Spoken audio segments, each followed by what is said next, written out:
नमस्कार, आप सभी का बहुत बहुत स्वागत है। मेरा नाम रूबिका लियाकत है। अमेरिका पर 9/11 हमले के आज कितने साल पूरे हो गए हैं? 20 साल।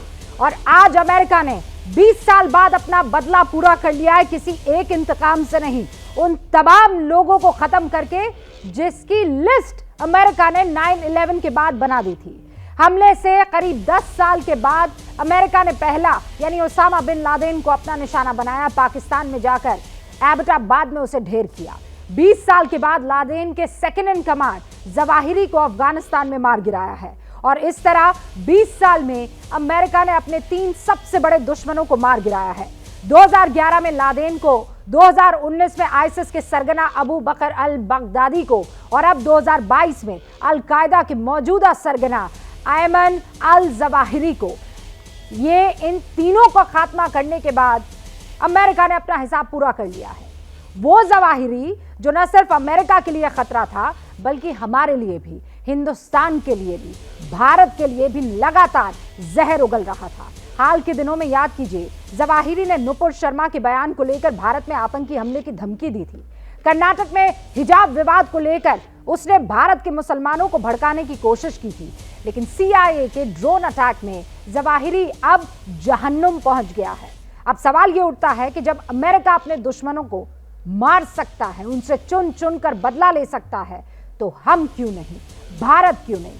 भारत के 3 दुश्मन दाऊद इब्राहिम, मसूद अजहर, हाफिज सईद पिछले कई सालों से पाकिस्तान में छिपे हुए हैं, लेकिन अब तक वो मारे नहीं गए हैं। दाऊद इब्राहिम मुंबई बम धमाकों यानी 1993 से फरार है, 29 साल हो गए हैं। मसूद अजहर 2001 से संसद पर हमला उसने किया था, तब से गायब है। जोर शोर से उसकी तलाश चल रही है, लेकिन वो गिरफ्त से बाहर है। हाफिज सईद 2008 में मुंबई पर हमला किया, लेकिन 14 साल बाद भी भारत को उसकी तलाश है। आखिर वो दिन कब आएगा जब भारत के ये मोस्ट वांटेड आतंकी ढेर हो जाएंगे? वो दिन कब आएगा जब भारत का ड्रोन कराची में दाऊद इब्राहिम की बालकनी में गिरेगा? आखिर देश के दुश्मनों को मार गिराने में हम किस बात का इंतजार कर रहे हैं? आतंक पर हम अमेरिका से क्यों नहीं मदद लेते, क्यों नहीं सीखते? क्या इसके पीछे देश की राजनीति है जो सर्जिकल स्ट्राइक जैसी कामयाबी पर भी सवाल उठा देती है, जो सर्जिकल स्ट्राइक के सबूत मांग देती है? आज की हुंकार इन्हीं सवालों पर। लेकिन पहले मैं आपको ये बता देती कि कुछ खास मेहमान हमारे साथ जुड़े हुए हैं और हमें इंतजार है US डिपार्टमेंट के प्रवक्ता ज़ैद तारड़ का, जो अब से कुछ ही देर में हमारे साथ जुड़ जाएंगे। लेकिन फिलहाल हमारे साथ सुरेंद्र राजपूत साहब जो कि प्रवक्ता है कांग्रेस के, हमारे साथ जुड़ चुके हैं। गुरु प्रकाश पासवान साहब जो कि BJP के प्रवक्ता है, हमारे साथ जुड़ चुके हैं। General Vishambar Dayal defence expert के तौर पर यहाँ स्टूडियो में मुझे दिखाई दे रहे हैं और अब से कुछ ही देर में आपको भी दिखाई देंगे। हमारे साथ जनरल के सिन्हा साहब भी जुड़ चुके हैं डिफेंस एक्सपर्ट के तौर पर। आप सभी का बहुत बहुत स्वागत है। गुरु प्रकाश, शुरुआत मैं आपसे कर रही हूँ इसी सवाल के साथ, what are we waiting for? हम क्यों ये काम नहीं कर सकते हैं? कौन हमें रोकता है? देखिए रूबिका, सबसे पहले कुछ बातें समझने की आवश्यकता है। पिछले 8 वर्षों में जम्मू कश्मीर को आप छोड़ दें तो पूरे देश में कहीं भी कोई आतंकी गतिविधि नहीं हुई है। तो हम लोगों के लिए सुरक्षा, सम्मान और संप्रभुता ये सर्वोच्च प्राथमिकता का ये विषय रहा है और इसके लिए देश ने भी देखा है।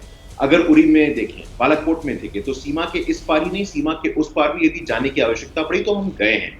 आंकड़े बताते हैं कि जम्मू कश्मीर की बात हो तो धारा 370 के हटने के बाद 80% की गिरावट आई है। नक्सल हिंसा की बात हो तो 77% तक की गिरावट आई है। तो आंतरिक सुरक्षा हो, बाह्य सुरक्षा हो, निश्चित रूप से उसमें सुधार हुआ है। लेकिन मैं आपके प्रारंभिक प्रबोधन को सुन रहा था, आज भी आवश्यकता है कि दाऊद इब्राहिम हो या मसूद अजहर हो, तो रूल ऑफ लॉ और इंटरनेशनल लॉ के फ्रेमवर्क में रह करके हम कैसे उनको समाप्त करें, हम कैसे उनका खात्मा करें। आज जो नेतृत्व है उस नेतृत्व को किसी चीज की चिंता नहीं है। पहले के नेतृत्व को माइनॉरिटी अपीसमेंट की चिंता रहती थी, तुष्टीकरण की चिंता रहती थी। पहले के ही नेतृत्व के लोग थे कि उनके नेता रोते थे जब आतंकियों को मारा जाता था। हाफिज सईद जी, ओसामा जी, मुझे लगता है कि आज इस मुद्दे को लेकर के, सुरक्षा के मुद्दे को लेकर के कोई राजनीतिकरण नहीं हो रहा है। सुरक्षा, संप्रभुता, सम्मान और स्वाभिमान, यह हमारे लिए सर्वोच्च प्राथमिकता है। और इसका प्रमाण है कि पिछले 8 वर्षों में आतंकी गतिविधि हो, हमारा बॉर्डर इंफ्रास्ट्रक्चर हो, मिलिट्री मॉडर्नाइजेशन हो, वन रैंक वन पेंशन हो, सीडीएस की पोजीशन हो, हम लोगों ने इस दिशा में अभूतपूर्व ऐतिहासिक पहल किया है। लेकिन मैं आपकी उन बातों से सहमत हूं कि आज भी आवश्यकता है कि सीमा पार जाकर के जो 3 मोस्ट वांटेड लोग हैं उनको भी न्यूट्रलाइज करना है। और मैं आश्वस्त हूं, गुरु प्रकाश जी, मैं इंतजार कर रही थी नहीं कि मेरे आप सीधे से सवाल का सीधा जवाब कब देंगे, लेकिन आपने देखिए, आप ये कह रहे हैं कि हमने अब तक ये किया, अब तक आतंकवादी घटना कम हो गई, हमने सीमा पार जाकर भी स्ट्राइक की है। इन सारी चीज़ों को देखते हुए तो अब ये सवाल पूछा जाएगा ना, व्हाट नेक्स्ट। और हम ये कह रहे हैं कि जब अमेरिका उसामा को मार सकता है, बगदादी को मार सकता है, जवाहिरी को मार सकता है और घर में घुसकर मार सकता है, तो हम किस बात का इंतजार कर रहे हैं? मुझे इस सवाल का जवाब चाहिए, क्योंकि आज जो हिंदुस्तान का बाशिंदा इस वक्त बैठकर अमेरिका के इस काम को देख रहा है, इस ऑपरेशन को देख रहा है, तो उसके मन में भी यही ख्याल आ रहा है कि हम कब दाऊद इब्राहिम का गला पकड़ेंगे, हम कब हाफिज सईद की कलाइयों को मरोड़ देंगे और उसे जो उसका अंत होना चाहिए उस तक पहुंचाएंगे। सीधा सा जवाब आप मुझे इसका दीजिए, कब और कैसे? भारत के मोस्ट वांटेड कब मरेंगे? मेरा तो ये सीधा सा सवाल है। और ये मत कहिएगा कि भाई अमेरिका तो सुपर पावर है। मैं अपने भारत को सुपर पावर से कम नहीं मानती हूं। अगर सर्जिकल स्ट्राइक हो सकती है तो ये सब के सब भी मारे जा सकते हैं। अब कैसे, मुझे कोई और नहीं, बीजेपी, कांग्रेस और 2 रक्षा विशेषज्ञ बताएंगे। मैं तो ये समझना चाह रही हूं, विशंबर दयाल जी, कौन रोकता है, क्यों नहीं मार सकते हम? देखिए, पहली बात तो यह कि प्रिसाइज इनपुट इंफॉर्मेशन जो है वो रूबिका इस मामले में भी पाकिस्तान ने दी है। अगर आप देखें पूरे के पूरे खेल को कि अब अलकायदा के, अब जवाहिरी का इतनी रेलेवेंस नहीं थी जो आज से 10 साल पहले बिन लैडन की थी। और अगर अमेरिका को कुछ ऐसा करता तो जब अमेरिका खुद अफगानिस्तान में मौजूद था। तो ये पूरे के पूरे खेल में पैसा है। और पैसा क्या है कि पाकिस्तान की जो फाइनेंशियल स्टेटस है, 2 दिन पहले पाकिस्तान के जो चीफ हैं उन्होंने IMF से अपील की थी कि आप हमें पूरी की पूरी, पाकिस्तान का जो तख्ता भी पलट था, जो पूरा गेम है, ये पूरा गेम दुनिया को जब समझ में आएगा जब पाकिस्तान को IMF से रिलीफ मिल जाएगा। जिस दिन से अमेरिका ने एड बंद किया था पाकिस्तान को, पाकिस्तान की ISI की कमर कमजोर होने लगी थी और टेररिज्म की कमर टूटने लगी थी। बेसिक टेररिज्म को चलाने में पाकिस्तान का हाथ था, इसको चलाने में भी पाकिस्तान का हाथ था, इसको मरवाने में भी पाकिस्तान का हाथ है। अब पाकिस्तान कब आपका साथ देगा? या तो आप उसकी दुम दबाइए या आप भी पैसे का उसको चाबी लगाइए। पाकिस्तान के साथ जब तक आपको कंप्लीट इनपुट नहीं मिलेगी आप एलिमिनेट नहीं कर सकते। आपको नेशनल पावर बनानी पड़ेगी, वो आपको कैपेबिलिटी डेवलप करनी पड़ेगी। हम इस बात को बहुत बार कह चुके हैं कि जब आप में एबॉर्टिव ऑपरेशंस नहीं किए जाते। अब कहां पे बैठा है कराची में, वो कहां पे बैठे हैं ये लोग, किस दिन किस टाइम पे कौन है, कोई कोलेटरल डैमेज नहीं है। आप पूरे के पूरे ऑपरेशन में देखिए काबुल के अंदर खरोच तक नहीं आई है सर, किसी को भी नहीं। तो कितनी प्रिसाइज इनपुट है, इसके खत्म। लिए कैपेबिलिटी डेवलप करनी पड़ेगी, जो कि मैं नहीं समझता हमारे पास कैपेबिलिटी। लेकिन जनरल दयाल, आपको पता है, मतलब मान लीजिए वो प्रिसाइज इनपुट के बाद जैसे सर्जिकल स्ट्राइक में हुआ था, हमने सारे आतंकियों के सारे तंबू उखाड़ गिराए थे, उसके बाद क्या हुआ था, किस तरीके से शक के घेरे में सरकार को लिया गया था, मजाक उड़ाई गई थी, दुनिया भर में इस बात की ज़्यादा चर्चा हो रही थी। तो वो लोग भी तो रोकते हैं ना इस कदम को हमें उठाने से। बहरहाल मैं ये बता दूं कि यूएस स्टेट डिपार्टमेंट के प्रवक्ता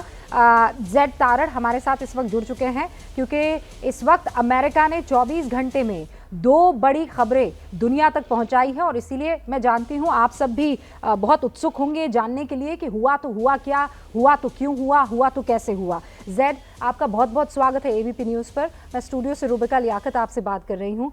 सबसे पहले तो मैं हिंदुस्तान की तरफ से, तमाम हिंदुस्तानियों की तरफ से अमेरिका को तहे दिल से मुबारकबाद देना चाहती हूँ कि इतना शानदार कदम उठाया, क्योंकि ये सिर्फ आपका दुश्मन नहीं था, ये इंसानियत का दुश्मन था। इसने हिंदुस्तान को भी बड़ा धमकाया है और आज आपने एक सक्सेसफुल ऑपरेशन को अंजाम दिया। So congratulations to you first. Thank you Rubika, appreciate that. अब मैं ये सवाल पूछना चाहूंगी जो हर कोई जानना चाह रहा है, इस ऑपरेशन को अंजाम जेड तारड़ कैसे दिया यूएस ने?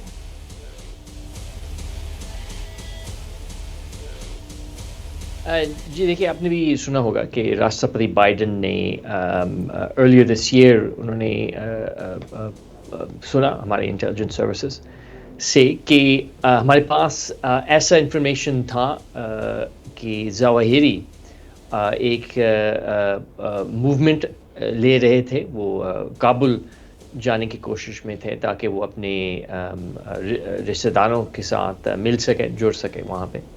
तो उस वक्त राष्ट्रपति बाइडेन ने फैसला लिया कि ये अब मौका मिल रहा है हमें, और वो चाह रहे थे कि एक आखिरी बार हम इंसाफियत को ढूंढ सकें, और ख़ास तौर पर 9/11 के जो हमारे साथियाँ अपनी जान दे चुके थे, उनके लिए इंसाफियत ढूंढ रहे थे हम उस वक्त।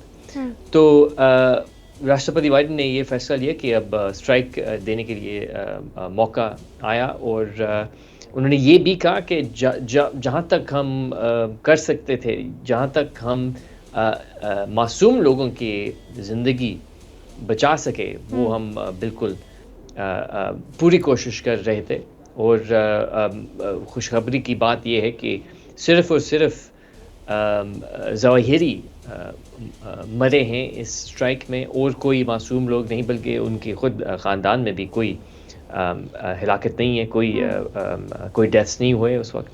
तो ये भी एक बहुत मेरे ख़्याल में गुड न्यूज़ है हमारी तरफ से।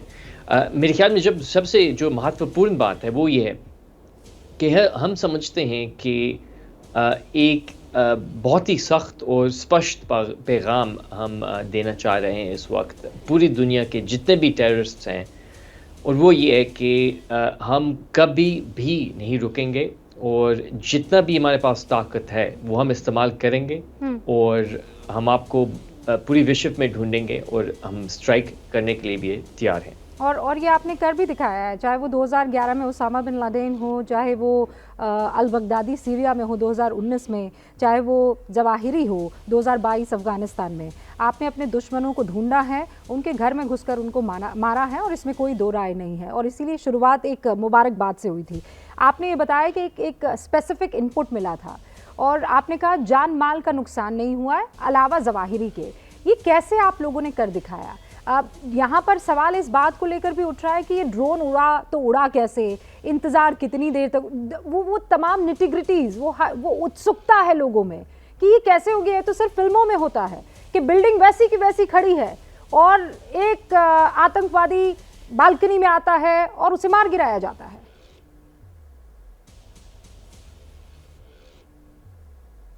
जी, मैं बिल्कुल समझ सकता हूँ कि ये एक क्यूरियोसिटी की बात है, लेकिन शायद आप जानते हैं, जितने भी आपके जर्नलिस्ट कॉलीग्स हैं वो ये बहुत अच्छी तरीके से जानते हैं कि हम कभी भी बहुत डिटेल्स में नहीं जाते जहाँ तक हमारे ऑपरेशनल कैपेबिलिटीज़ हैं, जहाँ तक जो जैसे आपने कहा निटी-ग्रिटी है कि कहाँ से आया, कहाँ से गया, किस किस्म के वेपन्स थे, हथियार थे हमारे पास। क्योंकि ज़ाहिर बात है कि अगर आप अपने दुश्मनों को बताएं कि आपने कैसा किया, तो वो अपनी जो आदतें हैं वो मुस्तकबिल में, फ्यूचर में वो फिर बिल्कुल तब्दील कर देंगे। तो जो भी आपके पास एडवांटेज है तो वो आपका गया। तो इसलिए हम बहुत डिटेल्स में नहीं जाते कि हमने कैसा किया, कैसा नहीं किया। लेकिन मैं इस बात पे बिल्कुल ज़ोर डालना चाहूँगा, और वो ये है कि राष्ट्रपति बाइडेन ने कल बहुत स्पष्ट तौर पर कहा है कि हम अफ़गानिस्तान को कभी भी मुस्तकबिल में आतंकवाद का अड्डा नहीं बनाने देंगे, और बिल्कुल हम तैयार हैं कि जहाँ तक हमारे कैपेबिलिटीज़ हैं, हमारे हथियार हैं हमारे पास हाथ में, वो हम इस्तेमाल करेंगे ताकि अफ़गानिस्तान आतंकवाद का अड्डा ना बने। ज़ैद, मन में बहुत सारे सवाल हैं, अगर मुझे आप इजाज़त दें तो मैं बस एक बहुत छोटा सा ब्रेक लेना चाहती हूँ, क्योंकि हिंदुस्तान में तमाम लोग लगातार आपको देख रहे हैं और वो देखने वालों का आंकड़ा बढ़ता चला जा रहा है। मेरे कुछ और महत्वपूर्ण सवाल हैं। ज़रा एक और सवाल ये आया कि 24 घंटे में दो बड़ी अलहदा खबरें, और दोनों डिफरेंट इलाकों से। एक, आपने 24 घंटे में खबर ये दी कि नैन्सी पेलोसी जो हैं वो यात्रा करेंगी और वो ताइवान की तरफ जाएगी। दूसरी खबर अल ज़वाहिरी से जुड़ी हुई आई। क्या अमेरिका स्ट्रेटेजिकली एक संदेश दुनिया को देने की कोशिश कर रहा है?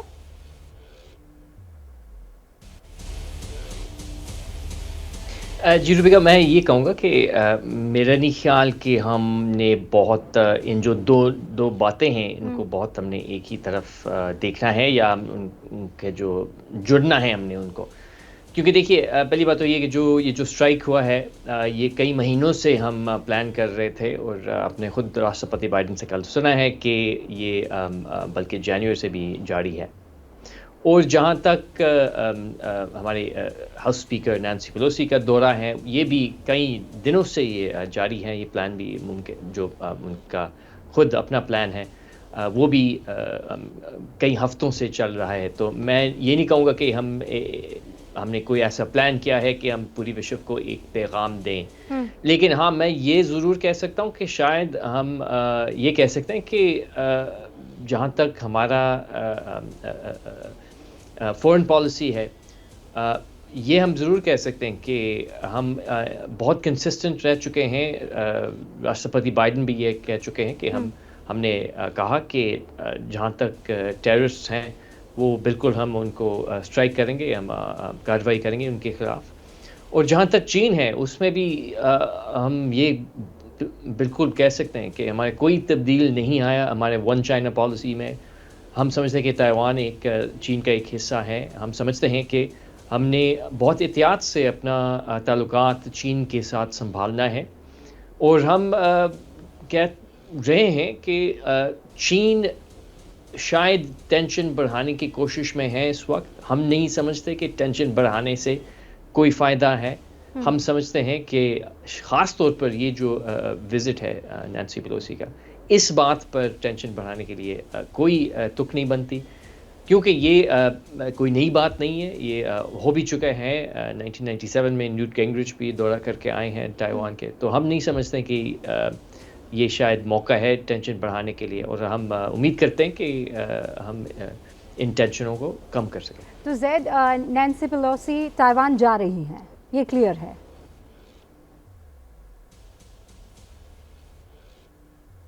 जी, इस वक्त खैर हम इंतज़ार कर रहे हैं, वो ख़ुद अपने फ़ैसले बनाएंगे, उनकी पूरी टीम। इस बात पर मैं आपके ख़ास तौर पर आपके व्यूअर्स के लिए मैं बहुत स्पष्ट तौर पर कहना चाहूँगा कि हमारे सिस्टम में राष्ट्रपति और जो मेरे बॉसेस हैं वो अलग एक ब्रांच है सरकार के, और जहाँ तक कांग्रेस है और नैंसी पेलोसी और उनकी टीम है वो भी बिल्कुल अलग है और इंडिपेंडेंट है। वो खुद अपने फैसले लेंगे और अपने किरदार के मुताबिक, भूमिका के मुताबिक वो फिर फैसला चुनेंगे। ज़ैद, मैं अगले सवाल में बिल्कुल लाग लपेट नहीं करूँगी, इधर उधर नहीं करूँगी, बहुत पॉइंटेड सवाल पूछूंगी। दुनिया इस वक्त इस बात को लेकर थोड़ा खौफ में है कि कहीं ऐसा तो नहीं है कि एक और वॉर दो सुपर पावर्स में दिख जाएगा, चाइना और अमेरिका। चाइना चारों तरफ से इस तरीके से तैयारी कर रहा है, वो टेंशन बढ़ाने वाली जो बात आप कर रहे हैं, और दूसरी तरफ नैंसी पेलोसी का दौरा।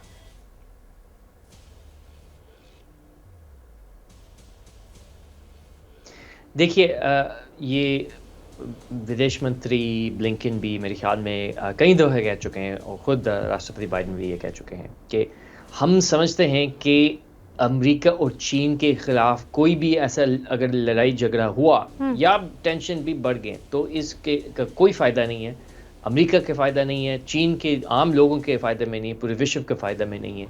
तभी तो हम इंतहाई एहतियात के साथ अपना रिश्ता चीन के साथ आगे ले जा रहे हैं, और हम इस बात को बहुत सीरियसली हम लेते हैं कि हमने टेंशन को कम करना है। कैसे करना है, ये कहते हुए अब अफसोस की बात है कि चीन इस वक्त जो पेलोसी का दौरा अगर हुआ तो, या हो सकता है या पॉसिबल दौरा को लेकर वो टेंशन को बढ़ा रहे हैं। जहाँ तक हमारा रिश्ता है, अगर हम थोड़ा इसको दूर से देखें चीन के साथ, हम समझते हैं कि कई ऐसे शोबे हैं, कई ऐसे सेक्टर्स हैं जो कि हमने ज़रूरन चीन के साथ काम करना है, जैसे क्लाइमेट चेंज है, जैसे ग्लोबल काउंटर टेररिज्म है, बिल्कुल ये भी है, तो हमने मिलकर चीन के साथ काम करना है इन तो आप जगहों एक में। क्लियर मैसेज लेकिन दे रहे जहाँ हैं हम कि देख रहे हैं कि अमेरिका की उनकी तरफ जो से पॉलिसीज है वो अमेरिका की तरफ से इसमें जी, कोई जी। पहल इस मामले में नहीं होगी कि टेंशन को बढ़ाया जाए। अब मैं आपको शुक्रिया करूं जैद, उससे पहले एक और सवाल, और उसका मैं बहुत ईमानदारी से जवाब चाहती हूं। ऐसा नहीं है कि आपने पहले ईमानदारी से जवाब नहीं दिए, खुलकर आपने ईमानदारी से अपनी बातों को रखा है। Now the last question that is, क्या पाकिस्तान ने अमेरिका की अल जवाहिरी को मारने में मदद की है?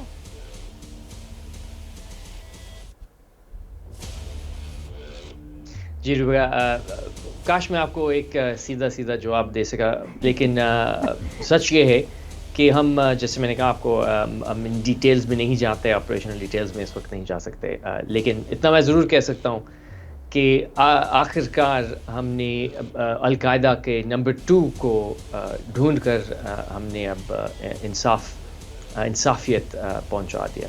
बहुत बहुत शुक्रिया जैद तारड़ हमारे साथ जुड़ने के लिए। कई बार बहुत कुछ कहना नहीं पड़ता है, लेकिन बहुत सी बातें समझ में आती है। लेकिन it was pleasure talking to you. एक बार फिर से हिंदुस्तान की तरफ से आप सबको बहुत सारी मुबारकबाद। तो ये जैद तारड़ हमारे साथ इस वक्त जुड़े हुए थे, जो डिटेल में तो चीज़ें नहीं बता रहे थे, लेकिन इशारों इशारों में बहुत बातें कह गए हैं। और अब मेरे 2 और मेहमान यहाँ पर मौजूद हैं। जनरल सिन्हा, मैं आपसे अब हिंदुस्तान की जनता जो जानना चाहती है, जिस सवाल का जवाब चाहती है, वो पूछने वाली हूँ। हमारे ये 3 दुश्मन कब मरेंगे, कैसे मरेंगे? देखिए रुबिका जी, यदि आप मेरे से सवाल करती हैं, जिस दिन आप चाहेंगी उस दिन इनका खात्मा हो जाएगा। मैं इसलिए कहता हूं कि ये हमारे सोच में, हमारे डिटर्मिनेशन में कमियां हैं। ये मौलाना मसूद अजहर ये हमारे जेल में था, जेल से निकल करके आपने शॉप कर आए हैं हम लोग, और आप कहती कब मारा जाएगा। हाफिज़ सईद या सैयद सलाहुद्दीन उनके पूरे के पूरे यहाँ पर हैं। देखिए बात इसकी है, आपके अंदर में आपकी जो डॉक्ट्रिन है, उसको आप भले बोले ना, वो है डॉक्ट्रिन, ठीक है। हम कुछ टोकनिज़म करते हैं, कभी कभी हम दिखाते हैं, मगर जो चीज़ होती है एक अंदर से, वो हम उसमें पीछे रह जाते हैं। और इसमें कोई सरकारों की प्रॉब्लम नहीं है, ये हमारी सोच है, भारत की अपनी सोच है। गुजराल डॉक्ट्रिन का है कि समय हील कर देगा सब चीज़, और उसके ऊपर में आप चलते हैं, और अभी भी फॉलो होता है वो ऐसे आप मत मानिए, उसका नाम दे दिया गया है कि ये डॉक्ट्रिन है। ये 100% सही है। आज तक मैंने टास्किंग नहीं देखी कि कहीं पर भी हमने ये टास्क किया हो कि हमको कैपेबिलिटियां हैं हमारे पास। ये कहना कि हमारे पास रैपिड ड्रोन ही आएगा, वो भी आ रहा है, MQN-9 रैपिड ड्रोन भी आ रहे हैं, जो आप हेल्पफायर की बात कर रही हैं, ये भी आएंगे आपके पास, आने ही वाले हैं। मगर आने के बाद क्या आप इसके ऊपर में दृढ़ निश्चय है? देखिए हमारे बहुत सारे चीजें हैं, और आपने मेरे से सवाल पूछा है। हाँ, मैं ये समझना चाह, आप कह रहे हैं सोच में प्रॉब्लम है, डॉक्ट्रिन्स अलग अलग तैयार कर दी गई है। भाई यही मोदी सरकार थी जिसने उन सारी की सारी लिमिटेशंस को क्रॉस किया। किसी ने सोचा था कि सर्जिकल स्ट्राइक होगी? किसी ने सोचा था कि पाकिस्तान की आंख में आंख डालकर उसे बता दिया जाएगा? अब एक बार भी नहीं।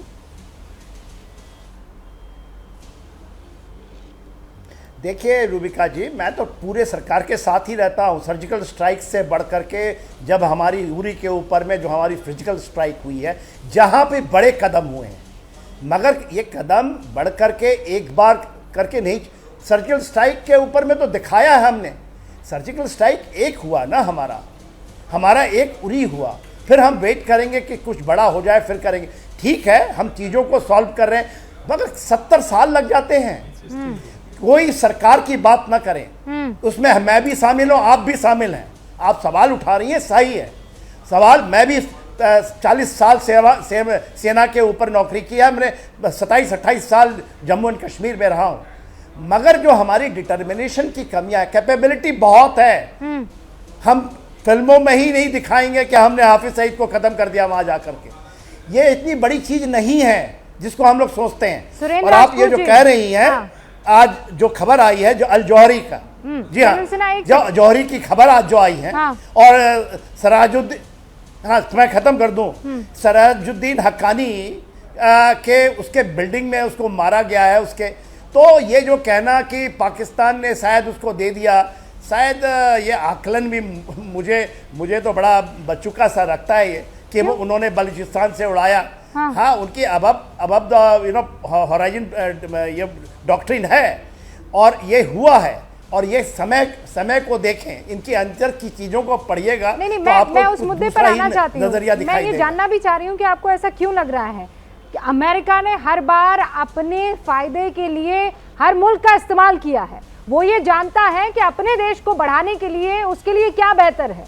वो बहुत क्लियरली इस प्रिंसिपल में यकीन भी रखता है और उसके लिए साम दाम दंड भेद हर चीज का इस्तेमाल होता है। सुरेंद्र राजपूत जी, ये सवाल जो पिछली सरकारें थी वो नहीं, आज की सरकार आने वाली सरकारों से भी होगा कि ये अमेरिका के 3 दुश्मन ढेर हुए, हिंदुस्तान के क्यों नहीं हो सकते हैं? क्या वजह है? शुक्रिया रूबिका जी। सच बात यह है कि आतंकवाद से लड़ने का डिटर्मिनेशन जो है भारत का है, हर भारतवासी का है और भारत की सरकारों का है। और आतंकवाद के मुद्दे पर कहीं भाजपा या कांग्रेस का कोई लेना देना नहीं है। हमारा देश आतंकियों से अपने हिसाब से लड़ता है। वो अमेरिका है, हम भारत हैं।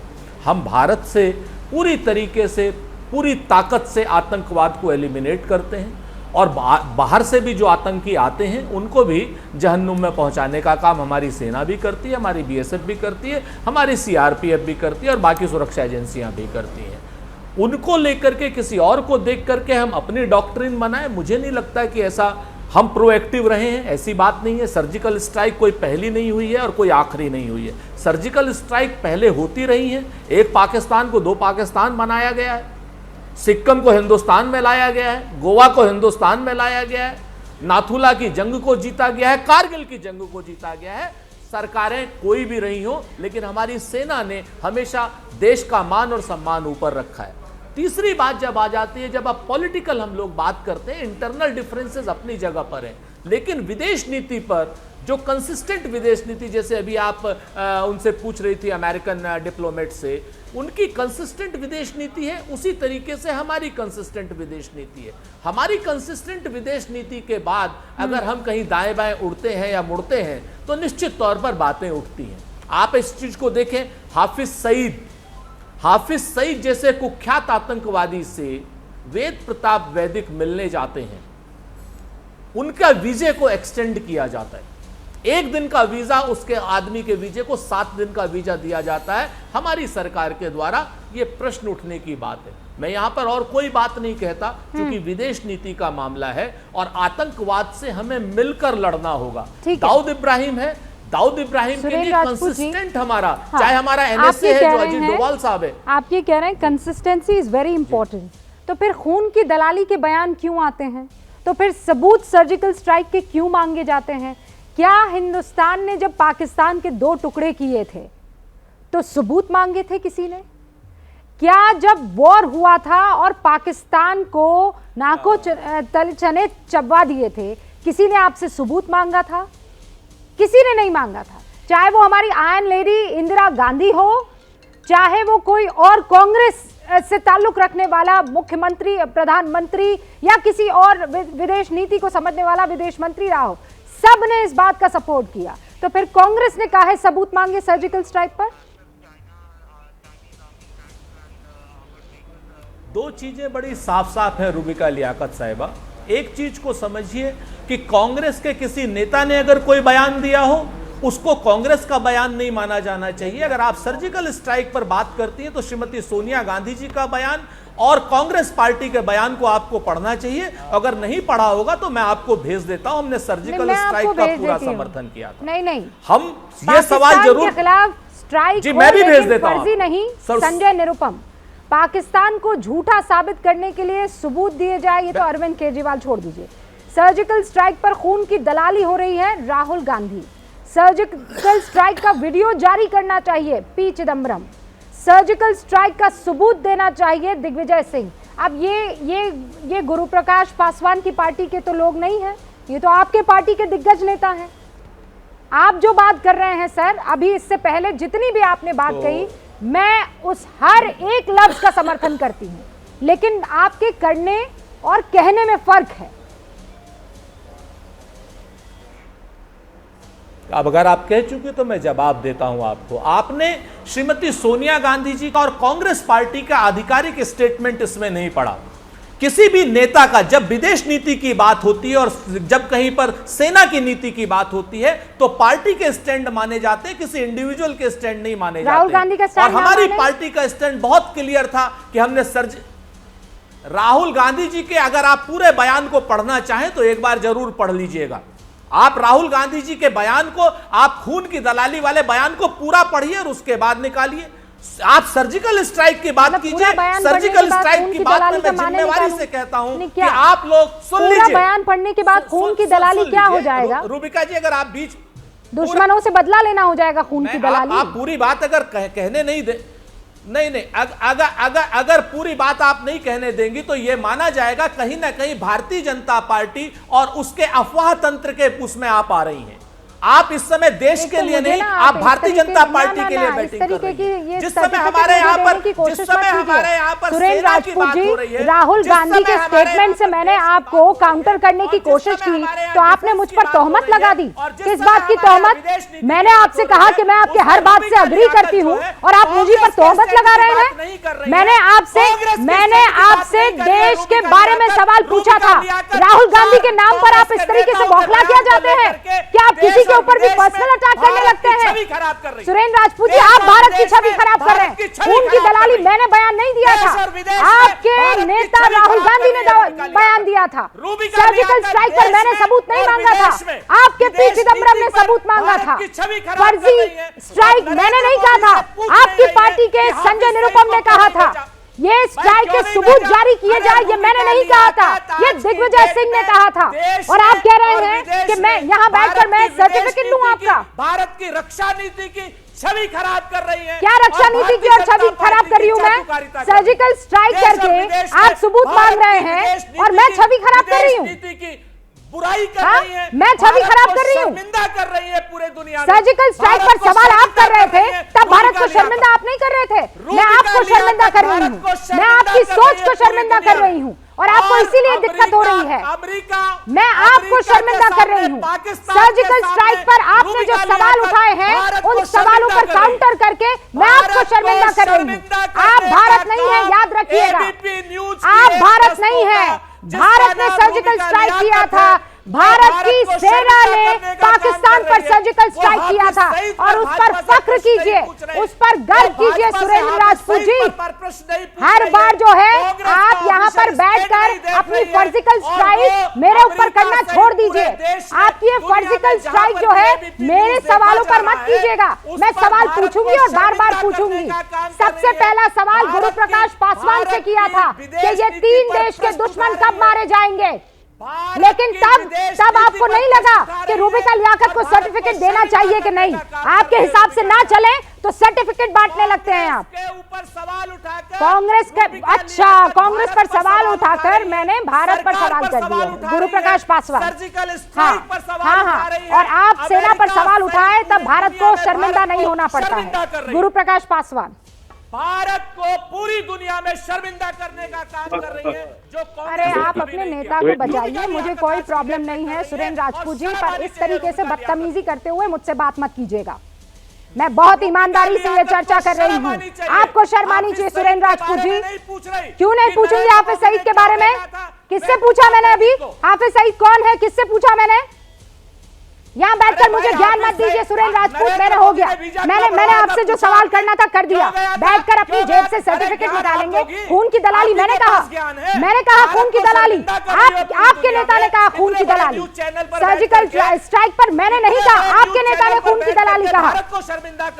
और आप इतनी बड़ी पार्टी के प्रवक्ता होकर यहाँ बैठकर सवाल पूछने पर सर्टिफिकेट मांग रहे हैं। 2-4 लाइक मिल जाएंगे ट्विटर पर और कुछ नहीं होगा सुरेंद्र राजपूत जी। देश का दिल जीतना है ना तो ईमानदारी से डिबेट करना सीखिए, ठीक है? ईमानदारी से डिबेट करना सीखिए। 3-4 लाइक के लिए डिबेट करेंगे तो देश की जनता से नहीं जीत पाएंगे आप। उनका दिल जीतना है तो ईमानदारी से किए गए सवालों का ईमानदारी से जवाब देना सीखिए। लौट रही हूं, ठंडे दिमाग से फिर सवाल पूछूंगी कि अगर मान लीजिए आज की तारीख में ऐसी कोई स्ट्राइक हिंदुस्तान की सरकार की तरफ से होती है तो कहीं सबूत तो नहीं मांगने लगेंगे आप? गुरु प्रकाश जी, एक सीधा सवाल ये, 93 से दाऊद इब्राहिम गायब है, 29 साल हो गए। 2001 पार्लियामेंट अटैक का गुनहगार मसूद अजहर 20 साल हो गए गायब है। 2008 में मुंबई अटैक, मुझे वो कसाब की बंदूक लहराती हुई तस्वीरें आज भी याद है। 14 साल हो गए, लेकिन हाफिज सईद जो उसका मास्टर था उसे हम पकड़ नहीं पाए हैं। कब होगा ये? नहीं, देखिए रुबिका जी, निश्चिंत रहिए। अभी पिछले बार भी आप जब मेरे पास आई तो आपने कहा था कि घर में घुसकर कब मारेंगे, तो घर में घुसकर मारना क्या होता है वो पूरे देश ने देखा है। और आपने प्रत्यक्ष रूप से सवाल भी पूछा है, बिल्कुल किन किन लोगों ने कब कब क्या क्या ट्वीट किया था, ये ट्विटर पे जाने की आवश्यकता नहीं है, सबको पता है, ये सब अखबारों में छप चुका है।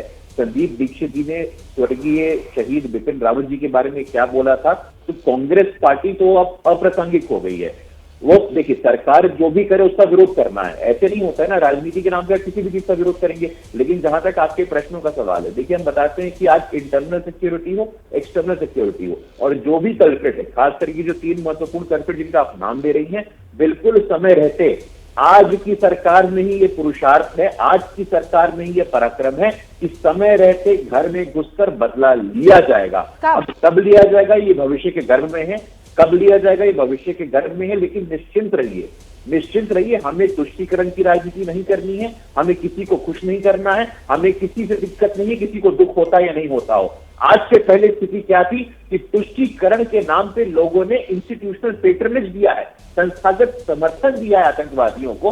हम भूल गए क्या वो दिन? सलमान खुर्शीद का वो बयान हम थोड़ी बताएंगे अब यहाँ पे। सुरेंद्र राजपूत इस वक्त यहाँ पर मौजूद नहीं है, अगर आप उनसे वो सवाल करना चाह रहे हैं तो, और इसीलिए मैं इंतजार कर रही हूँ कि सुरेंद्र राजपूत आए और आपके इन आरोपों का जवाब दे। उससे पहले विशंबर दयाल जी, ये रक्षा विशेषज्ञ हैं, आर्मी को सर्व कर चुके हैं, and same is the case with general Sinha. इन दोनों की तरफ से जो बातें कही जा रही है वो बहुत महत्वपूर्ण है। जनरल दयाल ये कह रहे हैं कि किया जा सकता है लेकिन इतना आसान नहीं है। क्या सरकार में वो विल पावर नहीं है जिसकी तरफ इशारा किया जा रहा है रक्षा एक्सपर्ट्स की तरफ से? विशंबर दयाल जी, देखिए रूबिका, भारत में क्षमता है और भारत और पाकिस्तान की तुलना नहीं करनी चाहिए हमें कभी भी। और मैं तो कह रहा हूँ, बहुत दिन से मैं ये कह रहा हूँ कि वक्त था, पाकिस्तान ने जब भी इस किस्म की हरकतें की, हमें पाकिस्तान को सिर्फ सर्जिकल स्ट्राइक वगैरह ये छोटे मोटे काम से नहीं, एक डिसाइसिव ब्लो देना चाहिए था। मैं एक जनरल सिन्हा साहब की एक बात से पूरी तरह सहमत हूं कि जब तक एक नेशनल कंसेंसस, एक कंप्लीट डायरेक्टिव नहीं होगा, एक कंप्लीट क्लियर कट पॉलिसी नहीं होगी, जब तक आप उसकी कैपेबिलिटी को भी बिल्ड नहीं करोगे। देखिए, इसमें आपको एक बात सोचने की पड़ेगी। एक desire is one thing, Bharat चाहता है, हर भारतवासी चाहता है इन चारों को मारना, लेकिन क्या भारत के देश ने, भारत के शासककार ने, क्या भारत के राजनीतिक ने, क्या भारत के लीडरशिप ने कभी ये कहा है कि ऊपर से मारने शुरू करो? हम तो कहते हैं हमारी बाउंड्री में घुसोगे तो मार देंगे, हमारे बॉर्डर के पार कुछ सर्जिकल स्ट्राइक कर देंगे। इनको मारने के लिए आपको डीप पाकिस्तान के अंदर अटैक करना पड़ेगा। कोई खुले में थोड़ी बैठे। तो जब आपकी पॉलिसी होगी, डायरेक्टिव्स होंगे, तो आप कैपेबिलिटी बिल्ड करोगे। पहले आपको इंट कैपेबिलिटी चाहिएगी, कॉपरेशन चाहिएगी। ये कह देना कि भाई अमेरिकन ने अकेले ने अफगानिस्तान के अंदर, एक तो इंटरनेशनल कॉपरेशन। इससे जुड़ता हुआ सवाल, अमेरिका के आगे पाकिस्तान इसलिए झुका क्योंकि वो बोझ तले कर्ज के दबा हुआ है, बिल्कुल कोई डाउट नहीं। उसकी रीढ़ की हड्डी को धर दबोचा गया, बिल्कुल कि तोड़ देंगे, तो उसने मजबूरन ही सही लेकिन मदद कर दी। क्या ये सिचुएशन सेम हिंदुस्तान के साथ हो पाएगी? नहीं हो पाएगी। वो तो कभी हिंदुस्तान की मदद नहीं करेगा, तो फिर दूसरा रास्ता क्या बचता है? अरे हमारे क्या इंडियन सिंपैथाइजर्स नहीं है? क्या इंडिया के पास कैपेबिलिटी नहीं है? क्या हम लोग यहां से, जिस बात की जनरल सिन्हा साहब कह रहे थे कि इशारा तो करो, भारत की सेना के अंदर बहुत मजबूती है, हम दूसरे तरीके लगाएंगे। जरूरी थी ड्रोन से एलिमिनेट करना तरीके, ये आप मिलिट्री लीडरशिप पे छोड़िए ना, मिलिट्री लीडरशिप को डिसाइड करने दीजिए कि उसको कैसे एलिमिनेट करना। पहले आप एक डायरेक्टिव दीजिए, टाइम बाउंड डायरेक्टिव दीजिए कि हमने इनको इतने दिन में एलिमिनेट करना है, फिर अपने आप वो कैपेबिलिटी भी डेवलप करेंगे, ऑपरेशनल प्लानिंग भी करेंगे, उसके तरीके भी ढूंढेंगे। लेकिन अगर आप फौज की से भारत के बॉर्डर तक ही रखते हो, फौज की एक्चुअल में कंसिस्टेंसी भी नहीं है बिल्कुल किसी चीज में भी। मैं मानता हूं कितने दिन से पाकिस्तान का नाम भी भूल जाते हो आप कभी-कभी। ओके जनरल सिन्हा, आप अग्री करते हैं इस बात से? सुरेंद्र राजपूत जी कहां, हम इंतजार कर रहे हैं। जनरल सिन्हा, देखिए रूबिका जी ये मान के चलिए, भारत की सेना के, भारत के हमारे जो भी तंत्र हैं उनकी बहुत बड़ी कैपेबिलिटी है। उस कैपेबिलिटी को आपको बिलीव करना पड़ेगा। उस कैपेबिलिटी के ऊपर में रिवर्सेस हो सकते हैं, और मगर आप उसके करेंगे तो ये कोई बहुत बड़ी टास्क नहीं है कि हम हाफिज सईद को, मौलाना मसूद अजहर को, सैयद सलाहुद्दीन को वहाँ छोड़ रखें। ये कोई बड़ी चीज़ नहीं है। केवल यही तरीका नहीं कि हमके पास रैपर्स आएंगे या हमारे पास जब आएंगे ड्रोन्स तो हम मारेंगे। आपने टास्किंग किया है, नहीं हुआ है टास्किंग, इस तरह की टास्किंग। हाँ, ये नहीं हो सकता, ये जो फिल्मी तरीके से जो होता है ना कि हम जाएंगे उसका, ये इन चीज़ों से रोस्ट नहीं। स्पेशल फोर्सेस बनी है, मैं कमांडो विंग में इंस्ट्रक्टर रहा हूँ और बहुत लंबे समय तक रहा हूँ यंग एज में। हमारे पास इतनी कैपेबिलिटी है स्पेशल फोर्सेस की, आप उसको नहीं यूटिलाइज किए हैं क्योंकि बिलीफ नहीं है। हमें अपने अंदर में अपने के ऊपर में विश्वास नहीं है कि हम कर सकेंगे। जब आप कारगिल की चढ़ाई में टाइगर हिल, हम उस पार जाके कर सकते हैं जो पूरे वर्ल्ड, आप कहती हैं कि एक इसको मारना, जवारी को मार दिया, बहुत बड़ी बात कर दी। पूरे विश्व में जाके देखिए जो जिन हाइटों के ऊपर में लिया, विश्व का कोई भी सामरिक जो नहीं ले सकता, इम्पॉसिबल है, मगर हम उसको उस डिटर्मिनेशन से ले लेते हैं। मगर मैं फिर बताता हूं आपको, इसके लिए बड़ी बड़ी कैपेबिलिटी नहीं चाहिए, वो होगा तो कर लेंगे। हमें जरूरत है हमारे लोगों को। और मौलाना मसूद अजहर तो आपके जेलों में बंद था ना, आपने उसको पकड़ा था, गुरु प्रकाश मगर आपको छोड़ना पड़ता है। तो यहां पर यदि आप यदि देखिए, गुरु प्रकाश से मत पूछें, वो भी हमारे देश के लोग हैं। ये कांग्रेस बीजेपी का नहीं हिसाब किताब है। ये चाहते आज के दिन में इतनी सशक्त हमारे राजनेता हैं। केवल मैं आपके माध्यम से यदि हम सुनते हैं गुरु प्रकाश जी, पर जो भी फैसले इस वक्त लिए गए हो, आने वाले टाइम में लेने हो या पहले लिए गए, उसकी किसी की तो जवाबदेही होगी ना। और मुझे पूरा यकीन है कि जब आप ऐसा सवाल पूछ रहे हैं तो वो देश हित में पूछ रहे हैं और वो सवाल किए भी जाने चाहिए। लेकिन जब बार बार ये जवाब जो है जिसकी जरूरत है आज की तारीख में, कि क्यों उस वक्त छोड़ दिए जाते हैं जो बाद में ऐसे नासूर साबित होते हैं कि उनको ना पकड़ पा रहे हैं ना खत्म कर पा रहे हैं, लेकिन वो पूरी कोशिश कर रहे हैं हिंदुस्तान को घायल करने की। गुरु प्रकाश जी, जवाब। नहीं, देखिए रूबिका जी, निश्चित रूप से, और कोई भी निर्णय जब भी राजनीति में होता है, बिल्कुल उसका एकेडमिक कंसल्टेशन होता है, डिस्कशन होना चाहिए और सवाल जवाब होते रहना चाहिए। लेकिन प्रश्न क्या है, आज देश में वातावरण क्या है रूबिका जी? आप भी दिल पे हाथ रख के पूछिएगा तो आपको पता चलेगा कि पिछले 8 सालों में स्थिति में सुधार आया है कि नहीं। देश का आम नागरिक क्या कह रहा है, देश का आम नागरिक क्या ज्यादा सुरक्षित महसूस कर रहा है, आप बताइए मुझे। निश्चित रूप से कोई भी आंकड़ा आप उठा के देखिए, जैसा कि मैंने कहा आपको कि नक्सली हिंसा में 80% तक का गिरावट आना, ये हमारी प्रतिबद्धता है रूबिका जी, ये हमारा कमिटमेंट है।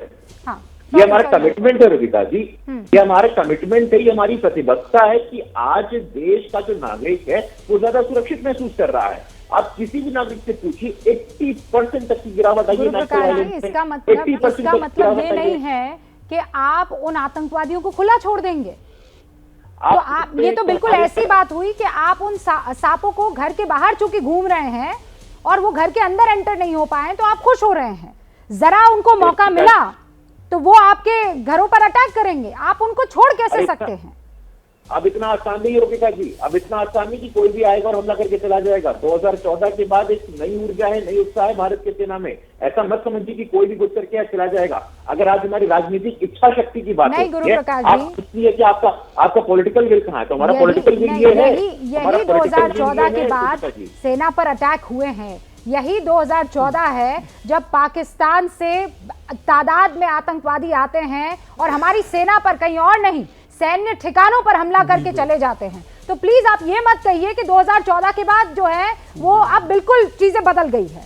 This is not the fact. आप फैक्ट्स पर बात करते हैं और मैं जब देश को आपको चारों तरफ से पुख्ता रखना है तो वो इतनी सुरंग भी ना छोड़े कि कोई वहां से आने पाए। आप समझ रहे हैं इस बात को? रूबिका जी, मैं बार बार इसलिए कह रहा हूं 2014 के बाद कि मैं ये हवा से बातें नहीं कह रहा हूं, ये आंकड़े हैं। ये सरकार ने सदन के पटल में आंकड़े रखे। एक हफ्ते पहले नक्सली हिंसा का आंकड़ा उठा के देखिएगा। अगर मैं कहता हूं कि देश का नागरिक का ज्यादा सुरक्षित महसूस करता है तो मैं हवा में नहीं कहता हूं, तथ्यात्मक आधार मेरे पे पास कहता वक्त की हूं। कमी है गुरु प्रकाश जी, हम चाहते थे कि आपके इन बातों का जवाब सुरेंद्र जी दे, लेकिन वो किसी कारणवश कनेक्ट नहीं हो पाए हैं। कुछ टेक्निकल एरर आ गया है। आप सभी का बहुत बहुत शुक्रिया। मैं फिर कह रही हूं, जब ये सवाल उठते हैं तो वो सवाल इसलिए उठ रहे हैं क्योंकि हिंदुस्तान चाहता है कि उसका कोई भी दुश्मन ना तो ताकतवर होने पाए, ना आंख में आंख डालकर हिंदुस्तान को परेशान करने पाए, और इसीलिए इनका मरना जरूरी है। ये हैं शर्मा जी, जो रात का खाना और देश दुनिया की सुर्खियां दोनों लेते हैं सुमित अवस्थी के साथ। अब ये हैं इनके पड़ोसी बनर्जी साहब। मिष्टी दोई खाते खाते पूरा बंगाल जान लेते हैं सुमन दे के साथ। इनकी तरह आप भी देखें अपने फेवरेट न्यूज एंकर को एक ही ऐप पर, और डाउनलोड कीजिए एबीपी लाइव ऐप अपने स्मार्ट टीवी पर।